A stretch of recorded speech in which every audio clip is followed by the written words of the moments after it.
Alright, so throw straps, and you hook the chains on your bungees. The reason I do this is, if I don't, because the straps haven't gone all the way over because it's so wide, is it'll pull the whole strap over the load. So what I'm gonna do is get on top, straighten them out, pull my way across, put a twist in them so they're not flapping and flopping up top, and then put my edge protectors on, and then I'll run these chains and show you what a short chain looks like.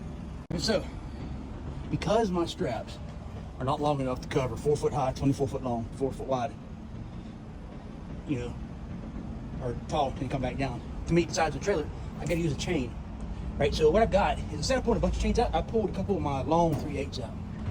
So you see, you hook them, and you run it, and you hook it to the hook on the strap, right?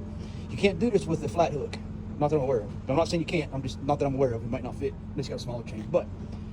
So, and then go over there, and hook it there, see?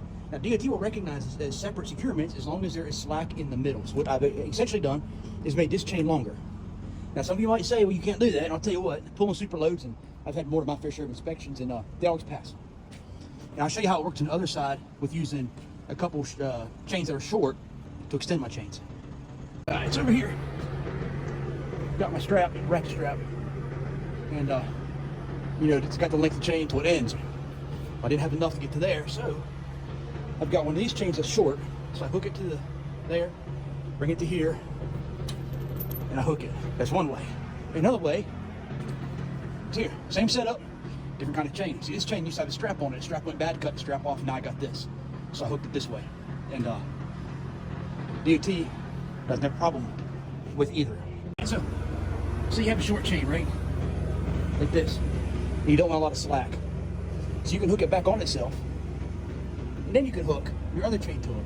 Perfectly acceptable. Pass quite a few DOT inspections like this. Alright, once you're done, don't forget, tie up all that slack hanging down. Even that one on the end, it's not on the ground. You want it tied up so don't catch on stuff. You'd be surprised what people do driving around you, even with 4 police escorts and 3 civilian escorts and signs and stuff, that you'll catch that chain on. There you go. Alright, so here's what I did. The one up here by the drives, I doubled up on my bungees to the rub rail so it doesn't fall down as I turn, snag on anything. These back here, I just pull all the slack up the rub rail, bungee it up nice and tight, and that'll ride, it won't fall down.